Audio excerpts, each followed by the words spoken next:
सहनां भवतु सहनौ भुनक्तु सह वीर्यं कर्वावहै तेजस्विनावधीतमस्तु मा विद्विषावहै। ओम शांति शांति शांति। सबको सादर नमस्ते जी। जी भजन एक। मुझे ऐसा बना दो मेरे प्रभु, जीवन में लगे ठोकर न कहीं। मुझे ऐसा बना दो मेरे प्रभु, जीवन में लगे ठोकर न कहीं। जाने अनजाने में मुझसे नुकसान किसी का हो न कहीं। जाने अनजाने में मुझसे नुकसान किसी का हो न कहीं। मुझे ऐसा बना दो मेरे प्रभु, उपकार सदा करता जाऊं। दुनिया अपकार भले ही करे, उपकार सदा करता जाऊं। दुनिया अपकार भले ही करे, बदनामी न हो जग में मेरी। कोई मान भले ही करे न कहीं, बदनामी न हो जग में मेरी। कोई मान भले ही करे न कहीं। मुझे ऐसा बना दो मेरे प्रभु, तू ही एक ऐसा साथी है, दुख में भी साथ नहीं तजता। तू ही एक ऐसा साथी है, दुख में भी साथ नहीं तजता। दुनिया मुझे प्यार करे न करे, खोऊं तेरा भी न प्यार कहीं। मुझे ऐसा बना दो मेरे प्रभु, जीवन में लगे ठोकर न कहीं। जो तेरा बन कर रहता है, कांटों में फूल सा खिलता है। जो तेरा बन कर रहता है, कांटों में फूल सा खिलता है। कितने ही कांटे पाँव चुभे, पर फूल भी हो कांटे न कहीं। मुझे ऐसा बना दो मेरे प्रभु, जीवन में लगे ठोकर न कहीं। मन हो मधुपूर्ण कलश मेरा, आँखों में ज्योति छलकती हो। मन हो मधुपूर्ण कलश मेरा, आँखों में ज्योति छलकती हो। तुमसे मधु पीने को ऐसा जगता ही रहूं सोऊं न कहीं, मुझे ऐसा बना दो मेरे प्रभु, जीवन में लगे ठोकर न कहीं। मैं क्या हूँ, राह मेरी क्या है, यह सत्य सदा मैं समझ सकूं। मैं क्या हूँ, राह मेरी क्या है, यह सत्य सदा मैं समझ सकूं। इस राह पे चलते चलते कभी, इस राह पे चलते चलते कभी, मेरे पाँव थके न रुके न कहीं, मुझे ऐसा बना दो मेरे प्रभु, जीवन में लगे ठोकर न कहीं। जाने अनजाने में मुझसे नुकसान किसी का हो न कहीं, मुझे ऐसा बना दो मेरे प्रभु। धन्यवाद। बहुत बहुत सुंदर, बहुत अच्छा, बहुत ही सुंदर। हमारे भारतीय स्वतंत्रता में और संविधान रचने में आर्य समाज महर्षि दयानंद का विशेष क्या योगदान है, इस विषय पर परसों ही अपने अशोक उकरानी जी ने बहुत अच्छी तरह से प्रस्तुत कर रहे थे, तो उन विषय को हमारे विद्वान आगे बढ़ाते हैं, तो मैं उनको निमंत्रित करता हूँ। अशोक जी। धन्यवाद। तो पहले आप सबसे ये हम सुनिश्चित कर लें कि आपको आवाज ठीक आ रही है। आ रही है। हाँ जी, आ रही। ओके, और वीडियो वगैरह ठीक है? हाँ जी, हाँ, ठीक। ये पीछे जब जब हमें स्क्रीन का कुछ आपको टेक्स्ट दिखाना होगा तो इस तरह से पीछे हम दिखाते रहेंगे। थोड़ी बहुत चीजें जो लिखी हुई भी सामने पड़ी हो तो ज्यादा समझ में आती हैं, इसलिए उसके साथ इस तरह की तैयारी की है।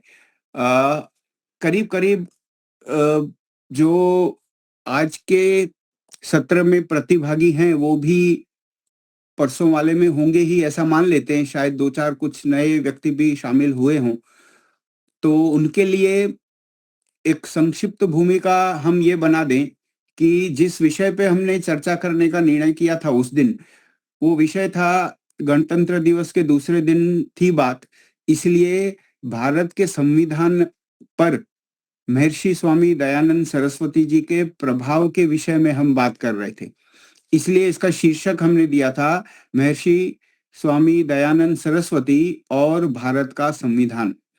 उसमें अभी तक जो हमने संक्षिप्त में अगर फिर से हम पुनरावृत्ति कर लें जो बात की थी कि भारत के संविधान में हम जो स्वामी जी के योगदान की बात कर रहे हैं, तो उसके आधार में हमने, क्योंकि हम ऋषि के भक्त होने के कारण ये बात बड़े भावावेश में आके कह रहे हैं, ऐसा दुनिया न समझे, इसलिए हमने उसके आधार में डॉक्टर एस राधाकृष्णन जी के कुछ उद्धरण लिए थे। उन्होंने अपने पुस्तक में स्वामी दयानंद सरस्वती जी के विषय में क्या लिखा था, यह बात हमने की थी। और फिर उन्होंने अपने एक प्रवचन में स्पष्ट स्वीकार किया था, शिवरात्रि का प्रवचन था जब वो खुद राष्ट्रपति पद पे थे, कि भारत के संविधान के कितने ही सुधारवादी जो प्रावधान हैं उनकी प्रेरणा जो है वो महर्षि स्वामी दयानंद सरस्वती जी से मिली थी। यह बात भी उन्होंने स्वीकारी थी। वो खुद जब ये बोले थे तब भारत के राष्ट्रपति थे, उससे पहले भारत के पहले उपराष्ट्रपति के तौर पे भी वो रह चुके थे, और उससे भी विशेष बात कि वो खुद संविधान सभा के सदस्य थे। तो संविधान सभा ही वो सभा थी जिसने भारत के संविधान का ब्यौरा बनाया था, पूरा उसका ड्राफ्ट बनाया था। तो उसके अंतरंग व्यक्ति होने के नाते यह बात बड़ी महत्व रखती है कि वो खुद कहते हैं कि कई सुधारवादी जो प्रावधान भारत के संविधान में आ पाए, उसकी प्रेरणा महर्षि स्वामी दयानंद सरस्वती जी थे। तो ये एक आधार में बात रख के हमने उन्होंने क्या लिखा था, क्या बोला था, ये भी लिया था। इसका जो विस्तृत अगर आपको सुनना हो तो यूट्यूब पे बहन दीपालिका जी ने उसको उपलब्ध करवा दिया है।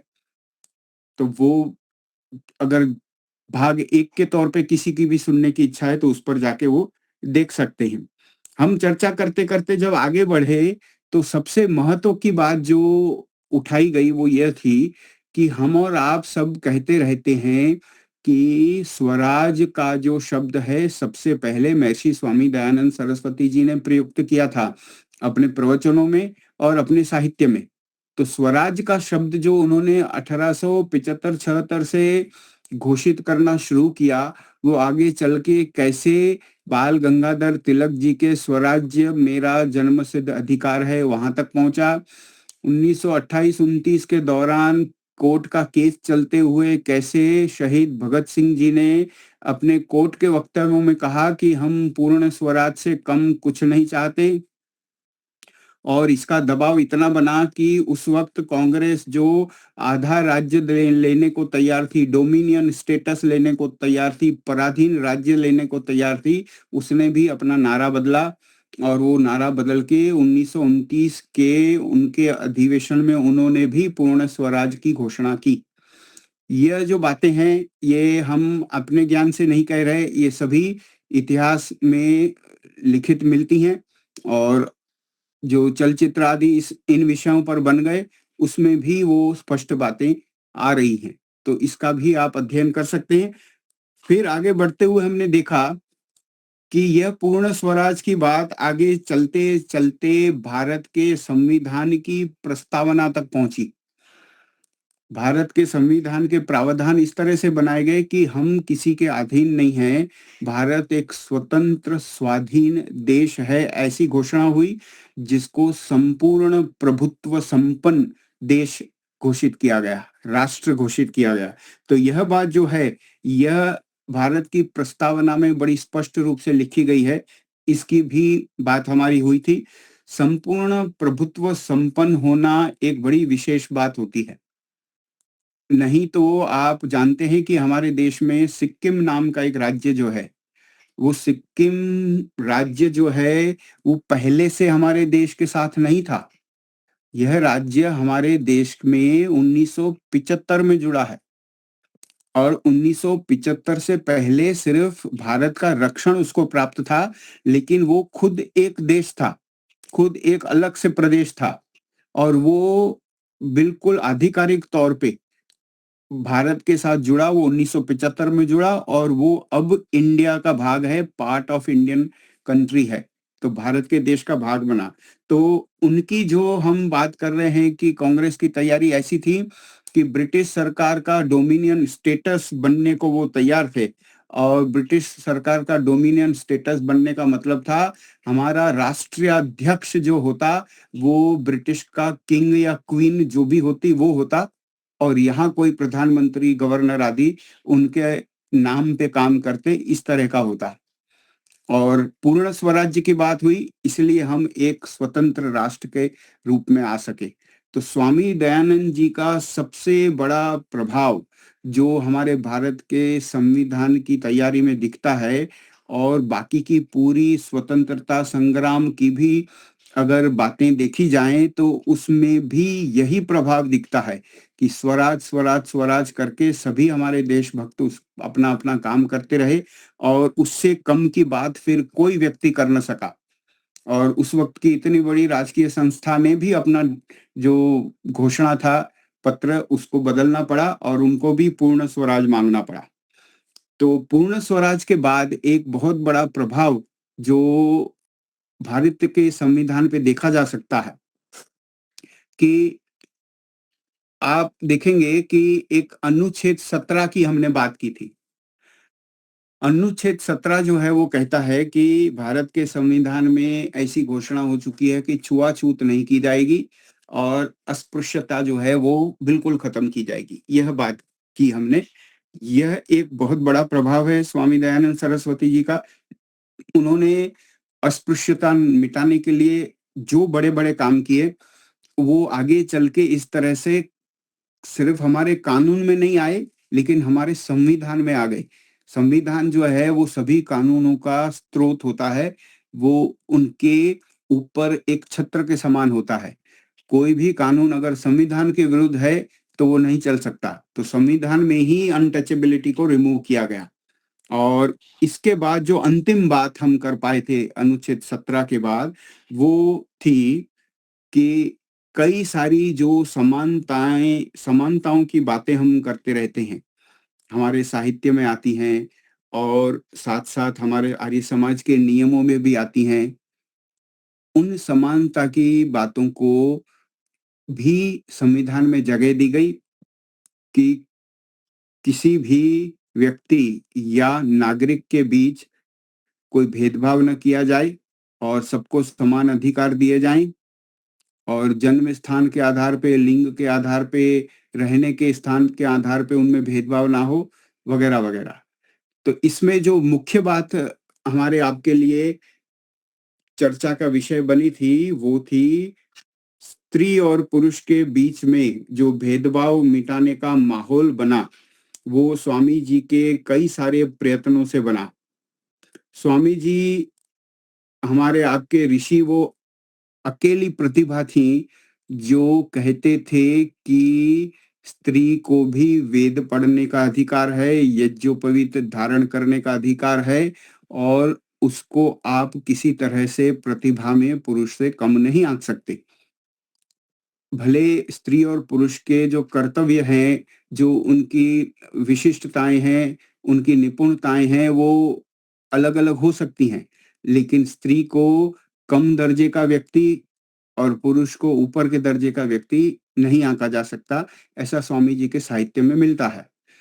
तो जो मुहिम चली उनके बाद, वो मुहिम आगे इतनी सक्षम हुई कि कोई स्त्री पुरुष के आधार पे भेद नहीं किया जाएगा, ऐसा अनुच्छेद 15 में स्पष्ट तौर पे लाया गया।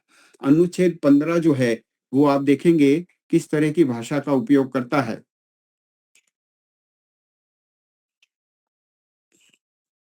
अनुच्छेद 15 भेदभाव का प्रतिषेध, ऐसा इसमें लिखा गया है। और राज्य केवल धर्म, मूल वंश, जाति, लिंग या जन्म स्थान के आधार पर किसी नागरिक के साथ भेदभाव नहीं करेगा। यह दुकानों, सार्वजनिक भोजनालयों, होटलों और मनोरंजन के स्थानों में प्रवेश की समानता सुनिश्चित करता है। साथ ही राज्य की महिलाओं और बच्चों के लिए विशेष प्रावधान करने की अनुमति देता है। अब इसमें जो कुछ लोग अभी आजकल प्रचार कर रहे हैं कि स्त्री को गायत्री मंत्र नहीं पढ़ना चाहिए, वेद का ज्ञान नहीं प्राप्त करना चाहिए, वो आज भी बातें चलती हैं। अभी भी आजकल भी आप ये बातें सुनते होंगे।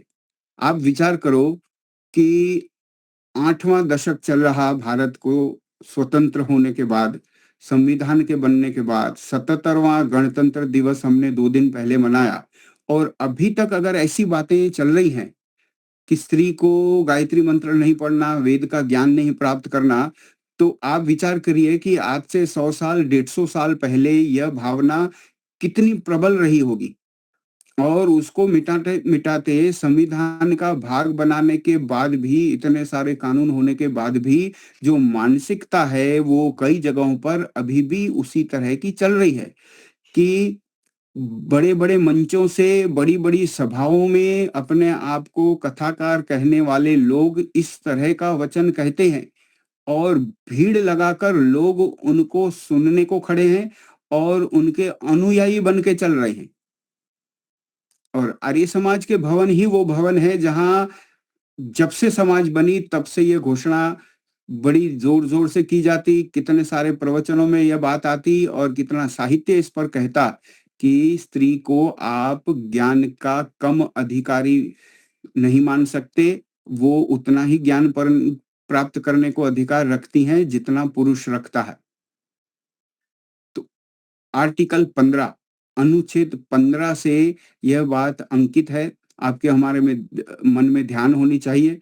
और जब हम इस तरह की अनर्गल बातें सुने तो हमें पता होना चाहिए ये सिर्फ वेद विरुद्ध नहीं, संविधान विरुद्ध बात कर रहा है। और ऐसा कोई व्यक्ति अगर कहता है, मानता है, सोचता है तो उससे जितना हो सके जल्द पीछा छुड़ा लेना चाहिए। उसकी और कोई बात भी मानने जैसी नहीं बचती जब उसकी जो विचारधारा है वो इस तरह की निर्मूल बातों का प्रचार करती है।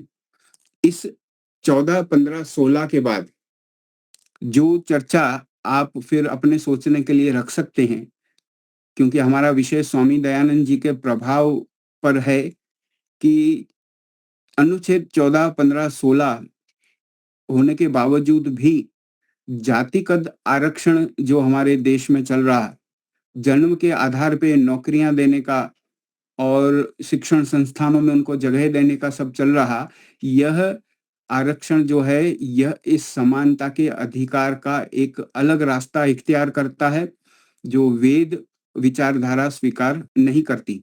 लेकिन कानूनी चर्चा है, सामाजिक चर्चा है, उसके कारण इस पर क्या हो रहा, राजनीति क्या हो रही, ये एक लंबा अलग से विषय है बात करने का।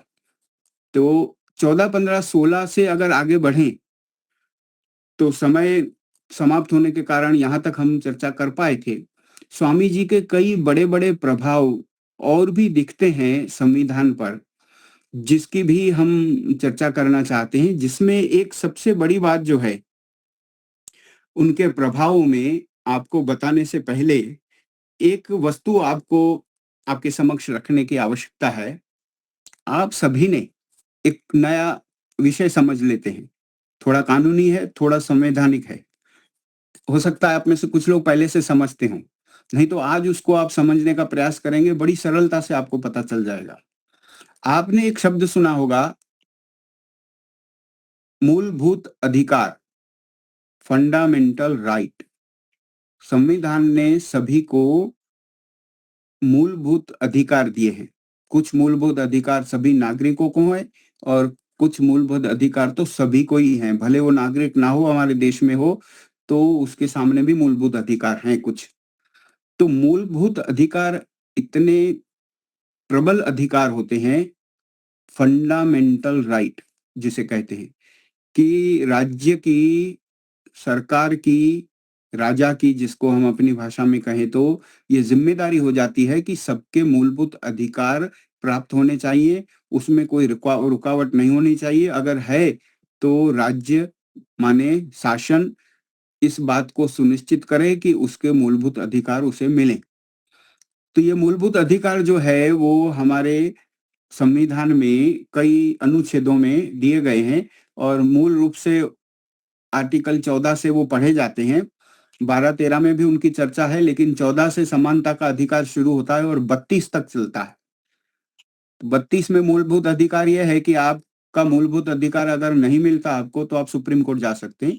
ये अनुच्छेद 32 में है। तो हम तो कोई कानून याद करने तो बैठे नहीं है, बस समझने बैठे हैं कि एक फंडामेंटल राइट होता है। कुछ चीजें ऐसी होती हैं जो होनी तो चाहिए देश में, लेकिन उसको मूलभूत अधिकार नहीं बनाया गया है और उसको एक उसके बाद के दूसरे प्रकरण में रखा गया है। उस प्रकरण में रखने का मतलब होता है कि भाई शासन कोशिश करे कि वो सब बातें हो पाएं, लेकिन आप उनको बाध्य नहीं कर सकते। तो वो हमारे मूलभूत अधिकार नहीं हुए, लेकिन सिर्फ शासन के लिए, सरकार के लिए निर्देशित सिद्धांत हुए कि भाई देखो, ध्यान रखना, अगर इस तरह से काम करो तो अच्छा है, लेकिन अगर ना करे तो उनको बाध्य नहीं किया जा सकता। उसको राज्य के निर्दिष्ट सिद्धांत कहा जाता है, directive principles of state policy.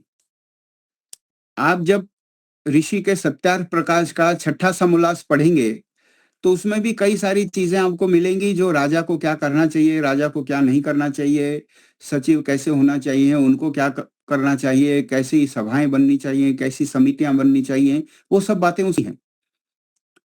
जब हम देश में रहते हैं तो इसको भी हमें समझना चाहिए कि देश के संचालन के विषय में क्या क्या प्रावधान शास्त्रों में किए हैं या विद्वानों ने किए हैं या क्या हमारे देश में अभी चलते हैं। तो हमारे आपके मूलभूत अधिकार जो हैं, हमारा समानता का अधिकार है, हमें अपना व्यवसाय करने का अधिकार है, हमारी अभिव्यक्ति की स्वतंत्रता का हमें अधिकार है, हमें गरिमापूर्ण जीवन जीने का अधिकार है, हमें अपने धर्म का पालन करने का अधिकार है और उसका प्रचार करने का भी अधिकार है। ये सभी अधिकार जो है वो मूलभूत अधिकार है। हम अपनी मान्यता को आगे प्रचारित प्रसारित करें, उसकी हमें छूट है, क्योंकि इसको मूलभूत अधिकार में रखा गया है। लेकिन कई वस्तुएं ऐसी हैं जो मूलभूत अधिकार में नहीं रखी गई। जैसे एक उदाहरण मैं आपको देता हूं और उसी की बात हम पहले करेंगे। आपको याद है, आपने स्वामी जी के साहित्य में पढ़ा है कि जैसे ही बालक 5 वर्ष का हो जाए तो घर में ही उसको देवनागरी लिपि का ज्ञान कराया जाए, उसका थोड़ा-थोड़ा पढ़ाना शुरू किया जाए, ये आपने सुना होगा। और जितना हो सके जल्दी 5 से 8 वर्ष की आयु के बीच-बीच उस बालक को पढ़ने को भेज दिया जाए, माने गुरुकुल भेजा जाए, यह भी आपने पढ़ा होगा। एक बात जब हमने अपने बचपन में सबसे पहली बार पढ़ी थी, तो हमें बड़ी अजीब लगी थी और हमें लगा कि क्या ऐसा हो सकता है? आपको कैसा लगा था वो बात पहली बार पढ़ के, ये आप अभी सोचना। स्वामी जी ने लिखा है कि अगर 8 वर्ष से बड़ा बच्चा भी कोई परिवार घर में बिठाए रखे और उसको पढ़ने को ना भेजे, गुरुकुल ना भेजे, तो राजा क्या करे? किसी को याद है क्या लिखा है? जब दंडित अपने दंडित करे, मतलब महर्षि स्वामी दयानंद सरस्वती जी कहते हैं कि अगर एक परिवार है, उसके छोटे बच्चे को वो स्कूल नहीं भेज रहे तो उसको सजा दी जाए। तो हम सोचने लगे कि ये कितना सख्त नियम है। लेकिन स्वामी जी ने लिखा है, वेद विज्ञान के आधार पे लिखा है, तो इसका कोई बहुत बड़ा महत्व होगा। अब उस वक्त के संविधान बनाने वालों ने भी ये सोचा कि भाई पढ़ाई तो जरूरी है, लेकिन उन्होंने इसको मूलभूत अधिकार नहीं बनाया। तो इन्होंने क्या किया? राजा के लिए ये भी बाध्य नहीं किया कि कोई परिवार पढ़ाने को बच्चे को न भेजे तो उसको दंड करो, सजा करो, जेल भेजो, कुछ दंड लगाओ, जोर लगाओ, नोटिस दो, पकड़ के लाओ, ऐसा कुछ नहीं किया। ऐसा तो आज भी नहीं है। लेकिन उन्होंने एक अनुच्छेद लिखा 45 नंबर का। 45 नंबर मतलब 32 के बाहर हो गया। 32 से आगे चल के 51 तक जो है, 33 से 51 तक जो है, वो निर्दिष्ट सिद्धांत हैं। उसकी जबरदस्ती नहीं कर सकते राजा के साथ। वो उनके लिए निर्दिष्ट सिद्धांत हैं कि भाई देखना हो सके तो ऐसा करना, लेकिन ना करे तो कोई नागरिक जाके गवर्नमेंट के सामने केस नहीं कर सकता। लेकिन अगर 14 से 32 के अंदर कुछ गड़बड़ होती है तो वो गवर्नमेंट के सामने भी केस कर सकता है। मेरे समानता का अधिकार नहीं मिला, मेरा अभिव्यक्ति का अधिकार नहीं मिला, मेरे गरिमापूर्ण जीवन जीने का अधिकार नहीं मिला, मेरे धर्म के प्रचार का अधिकार नहीं मिला, तो वो अपना फंडामेंटल राइट इम्प्लीमेंट करवाने के लिए, एक्सरसाइज करवाने के लिए याचिका दायर कर सकते हैं, रिट दायर कर सकते हैं। अनुच्छेद 226 में उच्च न्यायालय में, हाई कोर्ट में कर सकते हैं अपने अपने राज्य की, और नहीं तो अनुच्छेद 32 में देश की सर्वोच्च न्यायालय में कर सकते हैं। ये हमारा फंडामेंटल राइट है। ठीक है, अच्छी बात है। लेकिन 33 के बाहर जितना कुछ है वो लिखा तो सही, उन्होंने बहुत अच्छी अच्छी बातें लिखी हैं। उनमें से 2 बातें हम आज करेंगे और सीधे सीधे ऋषि की प्रेरणा वाली दिखी हमें वो दोनों बातें। तो 45 नंबर के अनुच्छेद में उन्होंने शिक्षण की बात की। देखिए उसमें क्या आता है, 45 में लिखते हैं, देखते हैं हम।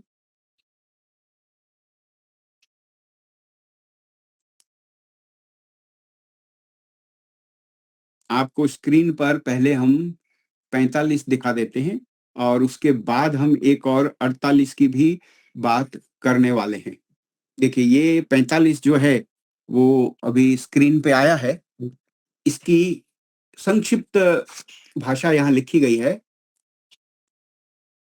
स्वामी दयानंद और उस अनुच्छेद 45 को जोड़कर। Swami Dayanand Saraswati was a pioneer in advocating for universal and compulsory education. शब्द देखिए, कंपल्सरी एजुकेशन बोल रहे हैं, एजुकेशन नहीं बोल रहे, कंपल्सरी एजुकेशन फॉर ऑल। इसका मतलब जबरदस्ती पढ़ना है, मर्जी नहीं है। कोई बोले कि मैंने अनपढ़ रहना है, मेरा अधिकार है, ऐसा नहीं।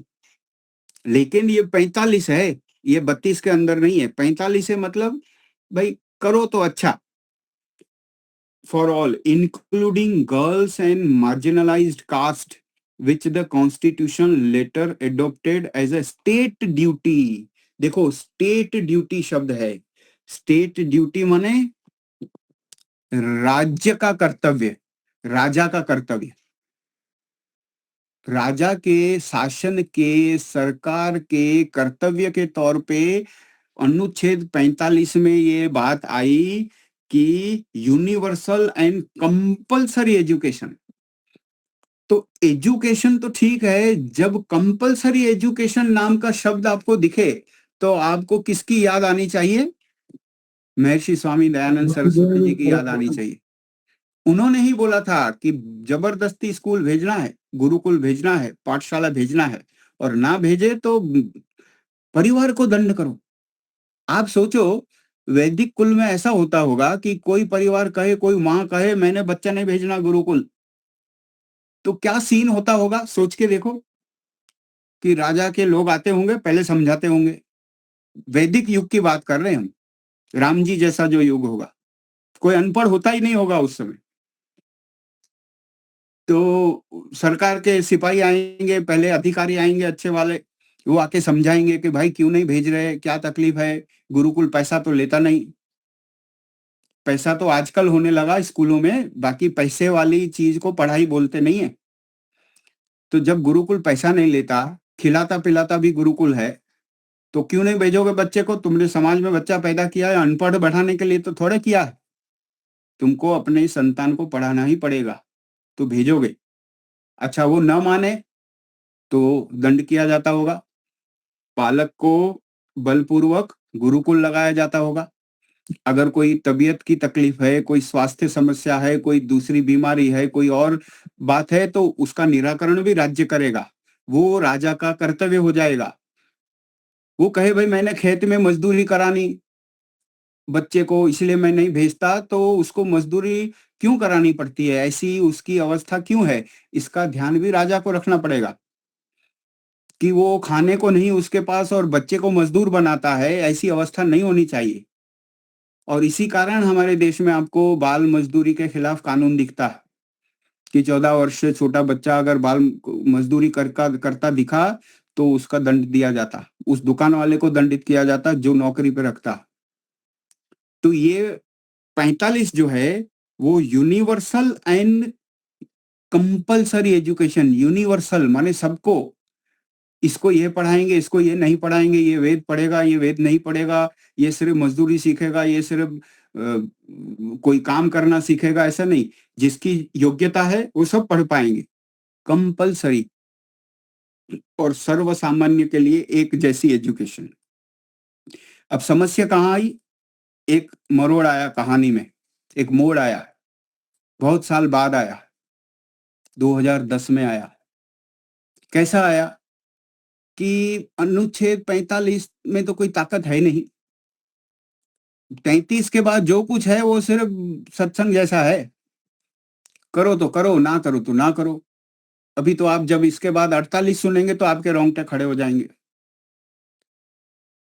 तो राजा का कर्तव्य तो बना दिया, राजा कहेगा भाई हम प्रयास तो करते हैं, फ्री प्राइमरी स्कूल खोले हैं, हम कैंप भी लगाते हैं बच्चों के एडमिशन के लिए, हम सब करते रहते हैं। अब कई माँ बाप नहीं भेजते तो क्या करें, नहीं भेजते। लेकिन देश में चर्चा ऐसी प्रबल हुई कि स्वामी जी का पूरा सिद्धांत वो लागू नहीं कर पाए, लेकिन आधा तो उन्होंने कर दिया कंपल्सरी वाला। क्या किया उन्होंने? फंडामेंटल राइट जो है, मूलभूत अधिकार जो है, उसका विस्तार बढ़ाया, एक नया मूलभूत अधिकार पैदा किया। कानून में संशोधन भी तो होता है, तो संविधान में भी संशोधन होता है। तो एक नया मूलभूत अधिकार बनाया, राइट टू एजुकेशन, शिक्षण का अधिकार, और वो रखा कहाँ पे? 21 और 22 के बीच में डाला। 21A, नया अनुच्छेद पैदा हुआ 21A। तो ये कहाँ आई बात जो आप और हम ऋषि की वर्षों से पढ़ रहे थे कि राजा का सिर्फ मर्जी वाला कर्तव्य नहीं है, जबरदस्ती वाला कर्तव्य है प्राइमरी एजुकेशन। तो राइट टू एजुकेशन RTE बनाया, RTE 21A। 21A तो खुलेआम कहता है कि भाई देखो, ये मूलभूत अधिकार है, मतलब इसमें शासन की मर्जी नहीं चलेगी, शासन को ये करना ही पड़ेगा। क्या लिखा है इसमें अगर पढ़ा जाए? The right to education is a fundamental right in India. तब से नहीं था, जब से संविधान बना तब से नहीं था, ये सुधार करके संशोधन करके लाया गया। Is a fundamental right in India established by article 21A of the constitution, making free लिखा है, देखिए, free and compulsory education for children aged 6 to 14, a legal obligation for the government enforced by the RTE Act 2009, ensuring access, no fees and minimum standards in elementary schooling। देखिए, घुस गया ये संविधान में। अब प्रश्न ये उठेगा कि ये संविधान में ले तो आए 21A से, लेकिन वो जो आप और हम जिसका इंतजार कर रहे होंगे या कल्पना कर रहे होंगे कि अगर कोई माँ बाप नहीं भेजेगा तो क्या करेंगे, तो उसके लिए कोई दंड की व्यवस्था नहीं है, अभी भी नहीं है कानून में। वो इसीलिए नहीं है कि देखो भाई, कोई गरीबी के कारण अगर अपने बच्चे को स्कूल नहीं भेज पा रहा तो फिर उसको दंड करो, जेल डालो, नोटिस करो, केस करो, तो इसको तो और दंड देने जैसा हो जाएगा, इसीलिए वैसा कानून नहीं किया गया। हाँ, एक बात जोड़ी गई है, आगे हम देखेंगे। जैसे मूलभूत अधिकार हैं, वैसे मूलभूत कर्तव्य भी बनाए गए हैं। हमारी आज की जो अंतिम चर्चा होगी, जैसे आप स्कूल में पढ़ते होंगे छोटेपन से, आपने हमने सबने खड़े होके ये पढ़ा है, भारत मेरा देश है, सभी भारतवासी मेरे प्रतिज्ञा भाई बहन हैं। तो वो जो प्रतिज्ञा है ना, वो मूलभूत कर्तव्य है नागरिक के, व्यक्ति के। 51A में आता है, वो भी बाद में डला है 51A। तब तक सिर्फ मूलभूत अधिकार थे, कर्तव्य नहीं थे। तो उनको बड़ा देर से ये सूझा कि वे कर्तव्य भी तो होने चाहिए। तो 42वां उन्होंने संशोधन किया, तब मूलभूत कर्तव्य भी आए। तो उस कर्तव्यों के प्रकरण में उन्होंने सबसे अंत में माता पिता का कर्तव्य लिखा। देखो, आ गए ऋषि फिर से। माता पिता का कर्तव्य लिखा कि देखो, अगर सक्षम हो और कोई समस्या नहीं है तो अपने बच्चे को, या तो आपके आश्रित जो है, अगर आप उसके माता पिता हैं तो, या उसके अभिभावक हैं, उसके गार्डियन हैं, तो उसको आप प्राइमरी एजुकेशन दिलवाओ, उसको भेजो। वो मूलभूत कर्तव्य बना गया। अंतिम पेज पे उसको देखेंगे हम जब वो बात आएगी, अभी हम यहाँ पर हैं इस चर्चा में। तो आप विचार करिए, एक दिन ऐसा आना चाहिए आपके, हमारे जीवन में नहीं आएगा शायद, कभी ना कभी आएगा। अगर राज्य को सही में न्यायपूर्ण राज्य चलाना है, शासन चलाना है, और जनता को सही में सुखी होना है, तो वेद की सब बातें तो लानी पड़ेंगी। और जितनी जितनी लाएंगे उतने उतना सुख मिलेगा, जितनी जितनी नहीं लाएंगे उतना नहीं मिलेगा, सीधी बात है। तो फ्री एंड कंपलसरी एजुकेशन तो आ गया, जिसको हम छोटेपन से पढ़ते रहे वो पहुंच गया यहाँ पे। तो मतलब ये हुआ कि अब प्रतिज्ञा जब पढ़वाई जाएगी बच्चों को स्कूल में, उसमें यह भी प्रतिज्ञा होगी कि देखो अगर तुम माता पिता हो, अगर तुम अभिभावक हो, तो अपने बच्चे को प्राइमरी एजुकेशन जरूर दिलवाओ। तो कुछ को तो प्रेरणा मिलेगी, कुछ तो बड़े होके सोचेंगे कि ये तो भाई मेरी ड्यूटी है, संविधान ने भी बोली है, तो इस कर्तव्य को मैं निभाऊं कि बिना पढ़ाई का कोई बच्चा देश में ना रहे, कोई अनपढ़ पैदा ना हो, बने ना, और अगर किसी समस्या के कारण हुआ है तो उसको शिक्षण दिलवा के पढ़ा लिखा व्यक्ति बनाए, एक अच्छा नागरिक बनाए देश का। तो ये आर्टिकल 45 जो सिर्फ राजा के कर्तव्यों में था, वो आगे बढ़ के बड़ा स्वरूप धारण करके आर्टिकल 21A बना। अब मूलभूत अधिकार है, RTE, और हम खुलेआम कह सकते हैं कि जो ऋषि लिख के गए कि पढ़ाना ही है जबरदस्ती, वो अब बन गया राजा का कर्तव्य, बन गया शासन का कर्तव्य। अब स्कूल खोलने ही पड़ेंगे, ना होंगे तो खोलने पड़ेंगे। कहीं फी नहीं ले सकते आप, कोई सरकारी स्कूल में प्राइमरी एजुकेशन की 1 रुपए भी फी नहीं होगी, फ्री एंड कंपलसरी, निःशुल्क होगा शिक्षण, ये नियम बना। तो यहां भी हमें महर्षि स्वामी दयानंद सरस्वती जी की प्रेरणा दृष्टिगोचर होती है। आप और हम सपना तो ऐसा देखेंगे कि और भी जो जो बातें इनको समझ में नहीं आई हैं, धीरे धीरे भाई संशोधन करके हर जगह इसको लाते जाओ। संविधान वैसे देखा जाए तो बहुत अच्छे संविधानों में माना जाता है भारत का संविधान। कितने सारे देशों के संविधान पढ़ के फिर बनाया गया है, बड़े प्रबुद्ध लोग इसमें शामिल थे। जो कानून के विद्यार्थी होते हैं, अगर वो ढंग से पढ़े इसे, तो बहुत सुंदर विषय है। हाँ, इसमें सुधार का अभी भी जगह है, कई चीजें ऐसी हैं जो और ठीक होनी चाहिए, लेकिन फिर भी बहुत कई देशों से बढ़िया संविधान है, बहुत अच्छा संविधान है। हमारा आपका संविधान 50 में बना, हमारे साथ जो दूसरा देश जन्मा उनका संविधान 56 में बना, और आप जानते हैं अभी भी उनकी क्या दशा है। और हमारे संविधान को, कॉन्स्टिट्यूशन ऑफ इंडिया को दुनिया पढ़ती है कि भाई भारत का संविधान जो है वो बड़ा सफल रहा है, बहुत अच्छी तरह से काम कर रहा है, ऐसा माना जाता है। समस्याएं होती हैं हर देश में, लेकिन फिर भी एक कॉन्स्टिट्यूशनल डेमोक्रेसी, संवैधानिक लोकतंत्र है हमारा, संवैधानिक लोकतंत्र, वो और कई देशों से टक्कर ले सके इतनी अच्छी तरह से काम कर रहा है, ऐसा माना जाता है। तो ये हुई शिक्षण की बात। अब एक जो आपके हमारे लिए बड़ा भावनात्मक विषय कह सकते हैं जिसे हम, उसकी हम बात करना चाहते हैं आपके साथ। आर्टिकल 48,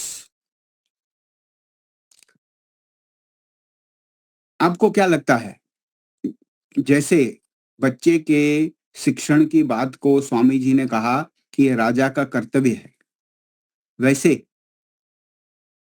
आपने गौ करुणा निधि पढ़ी होगी, गौ रक्षा की बात सुनी होगी, गौ को माता मानने की बात आप कहते रहते हैं। तो जिस प्राणी को माँ का दर्जा देते हैं, माँ के बाद का दर्जा देते हैं, उसके रक्षण की भी तो कोई जवाबदारी होनी चाहिए राजा की। शासन का ये कर्तव्य होना चाहिए कि वे गौ का रक्षण किया जाए, सभी प्राणियों का किया जाए और गौ का भी विशेष किया जाए। तो जब आप हम छोटेपन से थोड़ी थोड़ी समझ लेते रहे और इस साहित्य को पढ़ते रहे, तो आपके हमारे मन में आया होगा कि क्यों मारा जाता है, इसे कटती ही क्यों है। किसी धर्म विशेष को, किसी संप्रदाय विशेष को खानी है इसलिए कटती है, किसी को बेचनी है इसलिए कटती है। क्यों कटती है, इसको बंद क्यों नहीं कर सकते, कानून क्यों नहीं है ऐसा। तो पशुओं के रक्षण के लिए कुछ कुछ कानून तो हैं छोटे मोटे, लेकिन पूरा पूरा निषेध नहीं है अभी भी। कसाई घरों में जैसे और प्राणी कटते हैं, वैसे गौएं भी कटती हैं। फिर वो ये कहते हैं, पशु चिकित्सक प्रमाण पत्र देता है कि ठीक है, अब ये गौ दूध नहीं दे सकती, अब इसे बछड़ा नहीं होगा, अब ये किसी काम की नहीं, अब इसकी आयु हो गई। तो कभी देश के उस समय के नेताओं को, जो देश को अपनी जागीर समझ बैठे थे, उनको कई लोगों ने प्रार्थना की थी, जिसमें मोहनदास भी आते हैं, मोहनदास करमचंद। उनको प्रार्थना की थी कि देखो, आप इतना प्रभाव रखते हैं देश पर, तो गौ हत्या के प्रतिबंध का कुछ कानून करवा दो। यह भी लिखा है इतिहास में, हम अपनी जान से नहीं बोल रहे। तो कई समूह ने उनको कहा कि भाई गौ हत्या बंद कराने का कुछ कराओ, आपकी बड़ी कृपा होगी। तो उन्होंने कहा, देखिए भाई, ऐसा तो नहीं कर पाएंगे, ये किसी वर्ग विशेष के लिए हम करेंगे कि गौ हत्या बंद हो तो दूसरे संप्रदाय वाले जो भाई हैं उनकी भावनाओं को ठेस पहुंचेगी, इसलिए नहीं कर सकते। ये ढूंढ लेना आप, ये लिखा हुआ है। गौ हत्या वो चाहते तो बंद कर सकते थे, और कारणों से भूख हड़ताल कर सकते थे, सत्याग्रह पे उतर सकते थे, बच्चे की तरह जिद कर सकते थे, वैसे इसके लिए भी कर सकते थे। और ये हो जाता तो क्या चला जाता उनका। लेकिन गौवंश जो है, जिसको हम माता कह के मानते हैं, उसको बचा पाते। आप विचार करो, जो आर्यवर्त का स्रोत टुकड़ा धरती पर पड़ा है, हमारी आपकी देश की धरती, उस पर गौ कटती है, गौ सड़क पे कचरा खाती है, ये उसकी अवस्था है। तो ये कितनी विडंबना की बात है। संविधान सभा के बनाने वाले लोगों ने इस बात पर विचार किया था, क्योंकि उसमें कुछ ऋषि भक्त भी थे, कुछ जीव दया प्रेमी थे, कुछ सनातन धर्मी पक्के वाले थे। उन्होंने ये बात रखी थी कि कुछ तो करना पड़ेगा। तो मूलभूत अधिकार तो नहीं बनाया, 32 के अंदर तो नहीं रखा, 48 पे रखा। और 48 पे क्या रखा कि भाई राजा के राज्य शासन के निर्दिष्ट सिद्धांतों में रख दो इसको, तो सरकार चाहेगी तो कुछ कर पाएगी। अब कुछ कोई चीज होती है ना, आपको पता है कि भाई आपका बच्चा नहीं मानने वाला, तो सिर्फ उसको आप कह देते हैं कि देखना भाई, गड़बड़ काम मत करना। आपको पता है ये बात आपकी नहीं मानने वाला, लेकिन आप अपना करते हुए पूरा करते हैं और लिख देते हैं निर्दिष्ट सिद्धांतों में रख दिया 48 नंबर पे। तो 48 नंबर क्या कहता है, अगर इसको देखा जाए, 48 नंबर की भाषा देखी जाए, article 48 a directive principle of state policy, राज्य शासन के राज्य नीति के निर्दिष्ट सिद्धांतों का एक अनुच्छेद, which directs states to organize agriculture and animal husbandry, माने पशुपालन, agriculture and animal husbandry scientifically, specifically taking steps to prohibit the slaughter of cows, calves and other milk draught cattle. दुधारू पशु जो हैं, गाय बछड़े, वो तो स्पष्ट लिख के गए। आर्टिकल 48 अनुच्छेद 48 हिंदी में पढ़ना हो तो ये कहता है, अनुच्छेद 48 राज्य नीति का एक निर्देशक सिद्धांत है जो राज्यों को कृषि और पशुपालन को वैज्ञानिक रूप से व्यवस्थित करने का निर्देश देता है, विशेष रूप से गायों, बछड़ों और अन्य दुधारू काम करने वाले पशुओं के वध पर रोक लगाने के लिए कदम उठाने का निर्देश देता है। यह निर्देश कौन देता है? संविधान देता है। और किसे देता है? राजा को देता है, राज्य शासन को देता है, गवर्नमेंट को देता है। तो राज्य शासन का ये कर्तव्य है, लेकिन क्योंकि ये निर्दिष्ट सिद्धांत है, ये मूलभूत अधिकार नहीं है, इसलिए राज्य शासन कहे भाई हमने तो नहीं करना, हमारे राज्य में तो सब गौ खाने वाले रहते हैं, इसलिए हम तो नहीं रोकेंगे।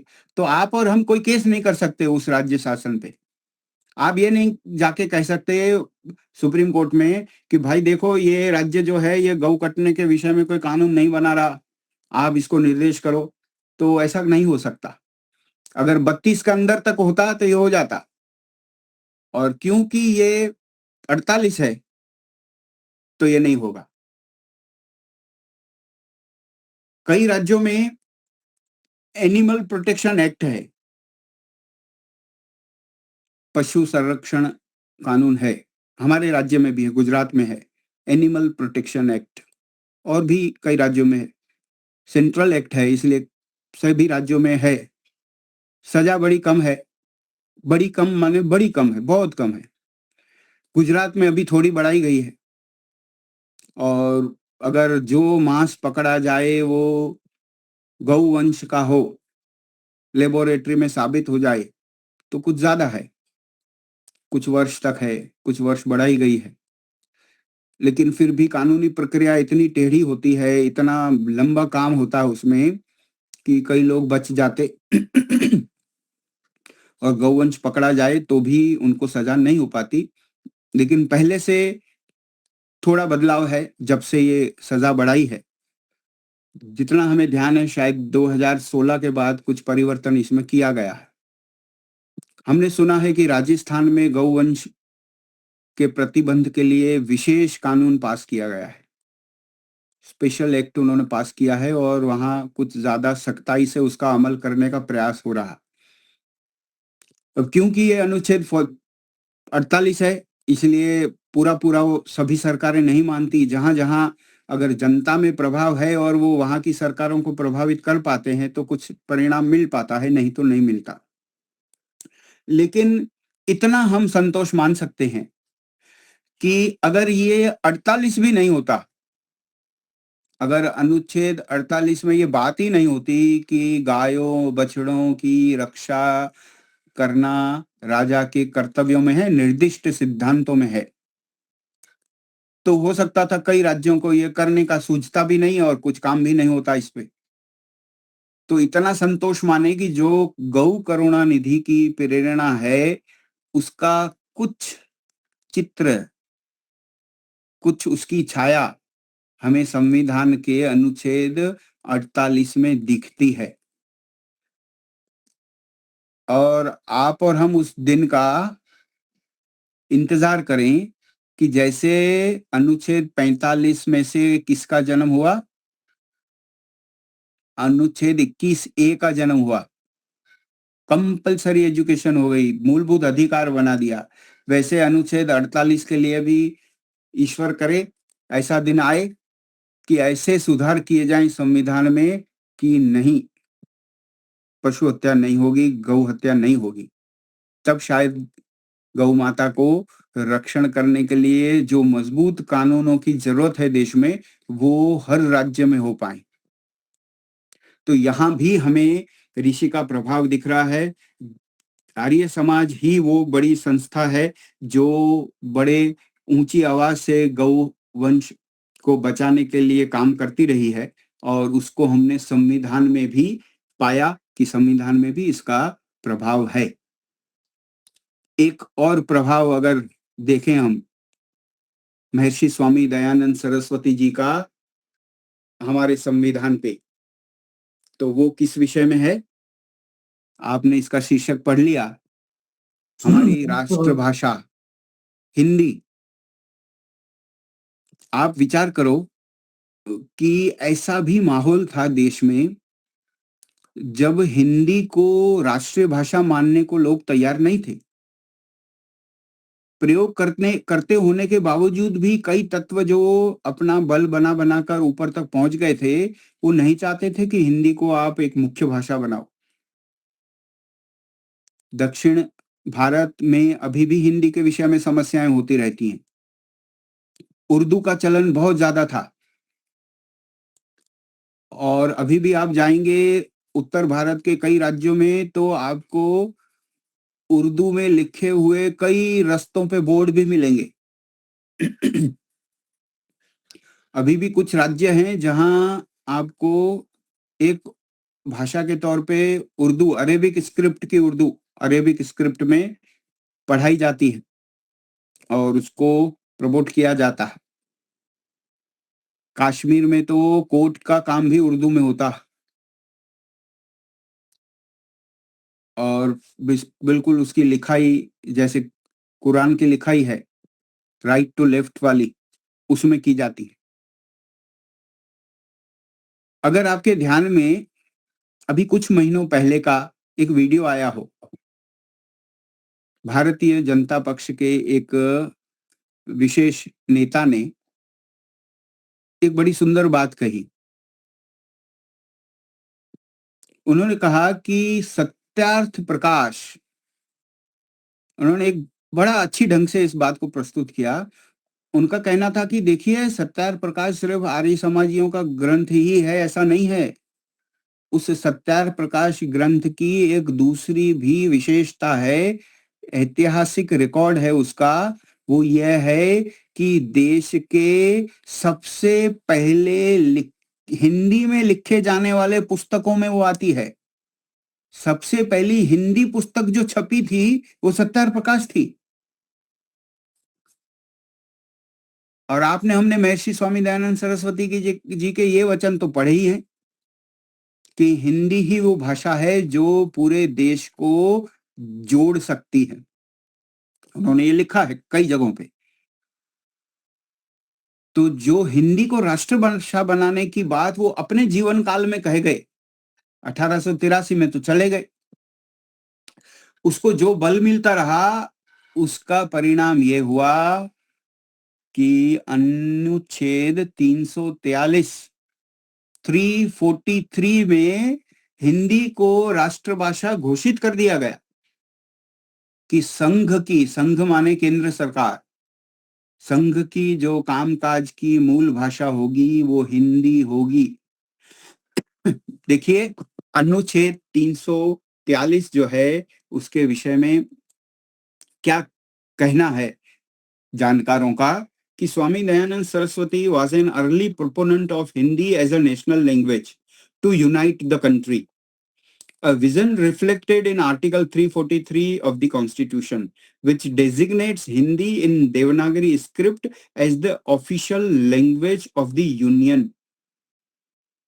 अनुच्छेद 343 संघ की राजभाषा। अब हमने अनुच्छेद 343 ही यहाँ लिखा है, उसकी भाषा इस तरह की है। संघ की राजभाषा, एक, संघ की राजभाषा हिंदी और लिपि देवनागरी होगी। संघ के शासकीय प्रयोजन के लिए प्रयोग होने वाले अंक का रूप भारतीय अंक का अंतरराष्ट्रीय रूप होगा। ये 343 में आती है चीज। 343 सीधे सीधे कानून बना गया कि भाई देखो, केंद्र सरकार की मूल भाषा काम करने की जो है वो हिंदी रहेगी। तो यहाँ भी जो प्रभाव है, जो प्रेरणा है, वो किनकी दिख रही है? शुरुआत जो मुहिम शुरू की, जैसे स्वराज्य की मुहिम शुरू की थी उन्होंने, वो महर्षि स्वामी दयानंद सरस्वती की दिख रही है। और अब तो आप देखो बाकी लोग भी स्वीकार करने लगे। हम तो उनको नहीं कहने गए थे, आप और हम या कोई और आर्य समाजी की देखो सत्यार्थ प्रकाश की ये बात बोलो जाके।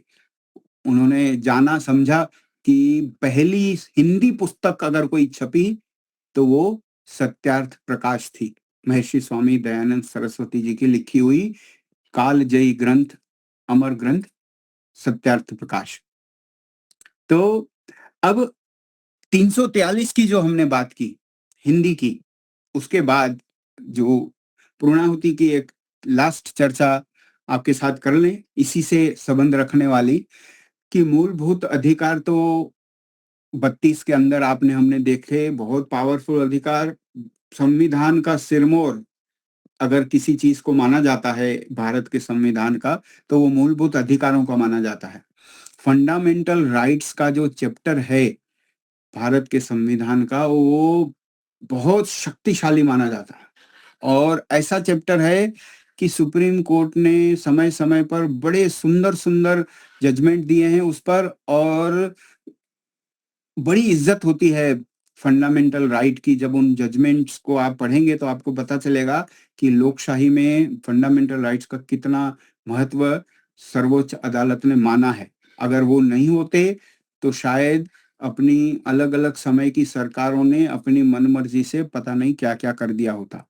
तो ये तो कानून की चर्चा है, वो कभी अलग से हो सकती है। हम तो ऋषि के प्रभाव की बात कर रहे हैं। तो जो हमारी बात हुई कि स्कूल में जो प्रतिज्ञा पढ़ाई जाती है, आप कभी उसको पढ़ना, 51 ए में है, और साथ-साथ में आप क्या करना, जो प्रतिज्ञा है मूल कर्तव्यों वाली, तो जब उसे आप पढ़ें, तो मेरी आपको एक विनती है, बड़ा मजा आएगा आपको। आप 10 नियम एक तरफ रखना और उसके साथ इसको पढ़ना। 10 नियम किसके? आर्य समाज के।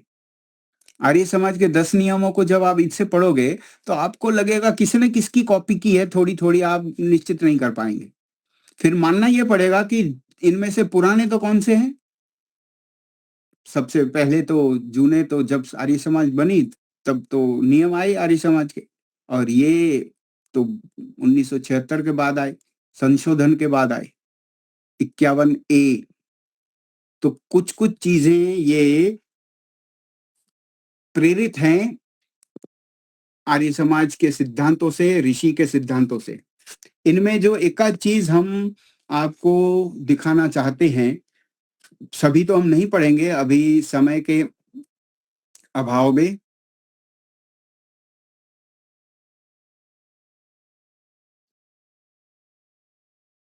जैसे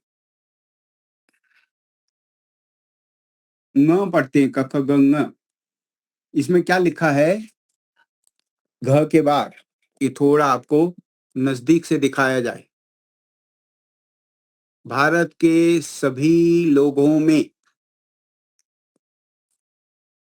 इसको आप अभी देख लें, फिर हम आपको इसे पढ़ के सुनाते हैं।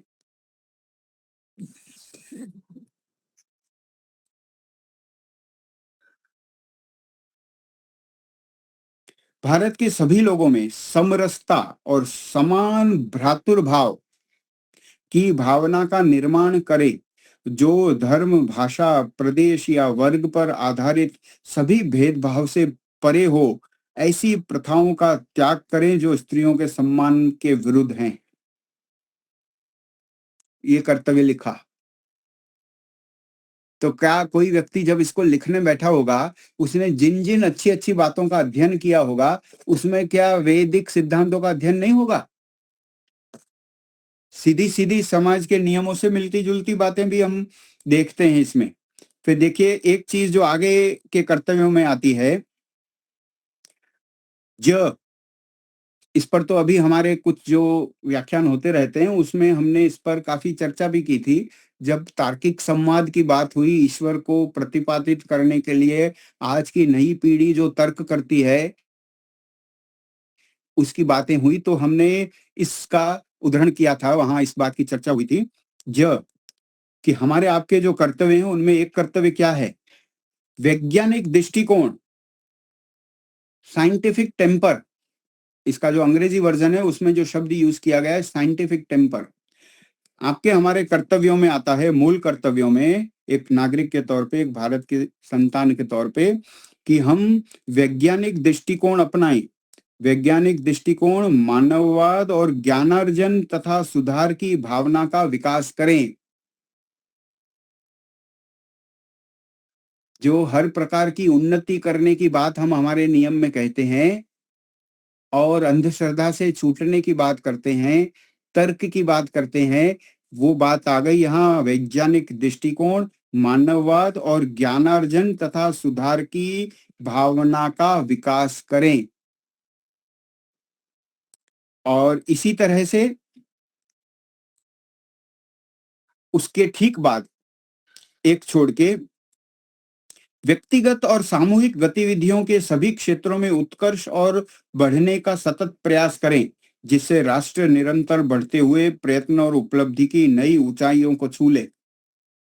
और अंत में सुधार में 2009-10 में डाला गया, बच्चों की पढ़ाई वाला, यदि माता पिता या संरक्षक हैं, 6 वर्ष से 14 वर्ष तक की आयु वाले अपने यथास्थिति बालक या प्रतिपाल्य के लिए शिक्षा के अवसर प्रदान करें।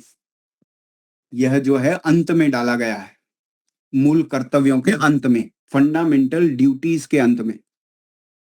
तो इसमें जो वैज्ञानिक सोच की बात की गई, आप विचार करो, संविधान बनाया गया है, एक राजकीय दस्तावेज है ये, और उस संविधान में उस वक्त की सोच आगे बढ़ते बढ़ते फिर बीच में सुधार आया, तो लिखा गया कि हर नागरिक को वैज्ञानिक दृष्टिकोण रखना है, वैज्ञानिक दृष्टिकोण रखना है। तो आप और हम जो कहते रहते तर्क से देखो, सब प्रमाण समझो और फिर बात को मानो, तो ये तो संविधान भी कहता कि वैज्ञानिक दृष्टिकोण रखो।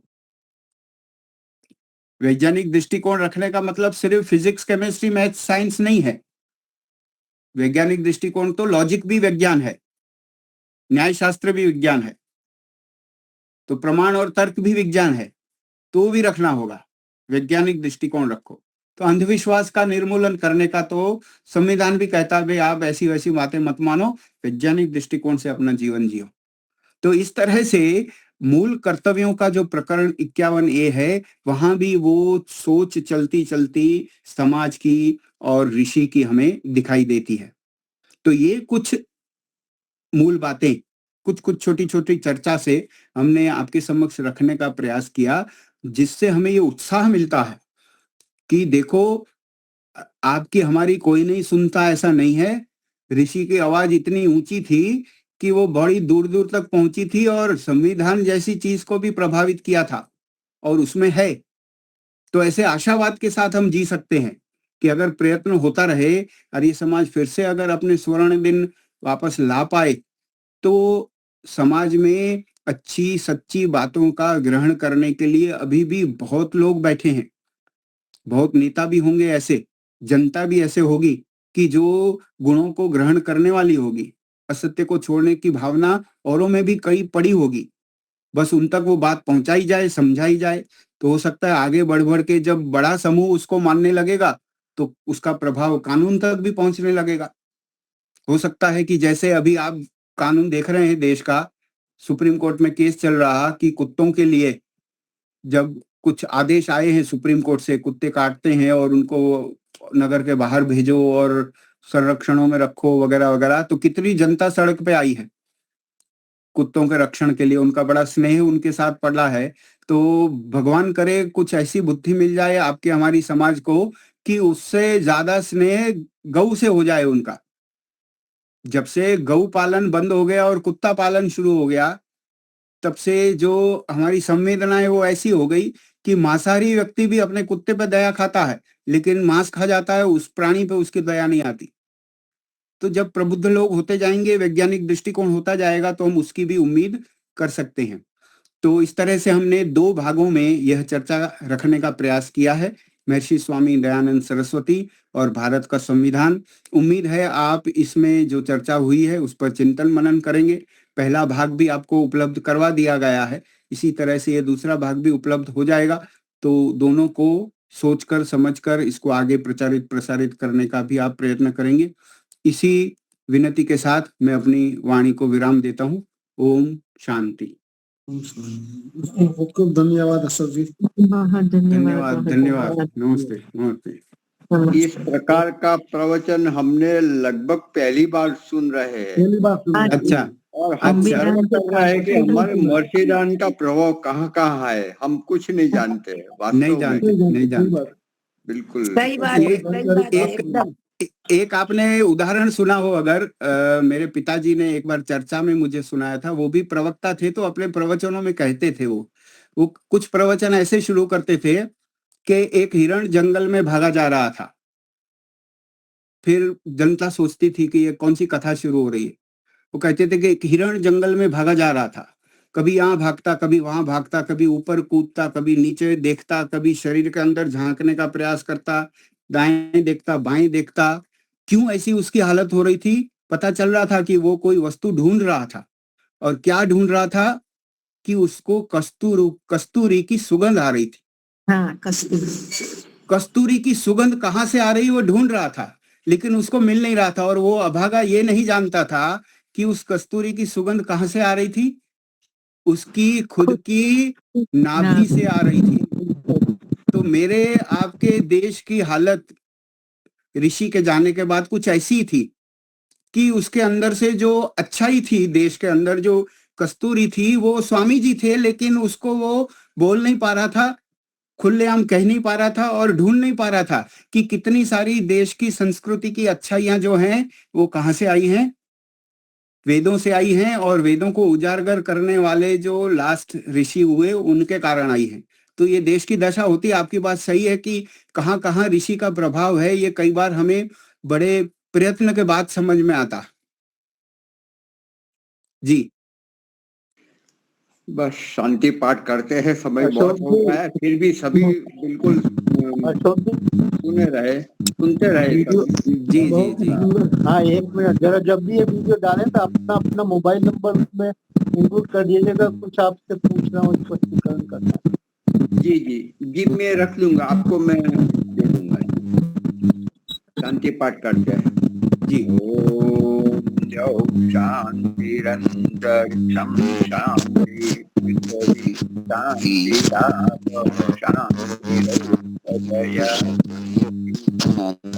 पतय शांति सर्वं शांति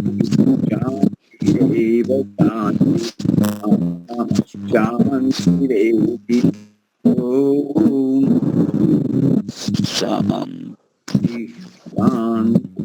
सबको सादर नमस्ते। कल पुनः मिलते हैं। मैं ऐसा चाहती हूँ कि अशोक जी आप अपना मोबाइल नंबर यहाँ पर ही बोल दें, ताकि ये रिकॉर्डिंग हो रहा है तो सभी को, किसी को भी पूछना है तो ये रिकॉर्डिंग से मिल जाए नंबर। ये रिकॉर्डिंग आप YouTube पे रखने वाले हैं, इसलिए मैं महेंद्र जी के पास नंबर है, उनको मैं एक व्हाट्सएप के तौर पे भेज देता हूँ, वो आपके ग्रुप में रख देते हैं। मेरा कांटेक्ट उसमें कार्ड के साथ रख लेता हूँ, ये सब डिटेल्ड है। ठीक है। ठीक है जी जी हाँ ओके, नमस्ते। बहुत बहुत धन्यवाद। धन्यवाद धन्यवाद।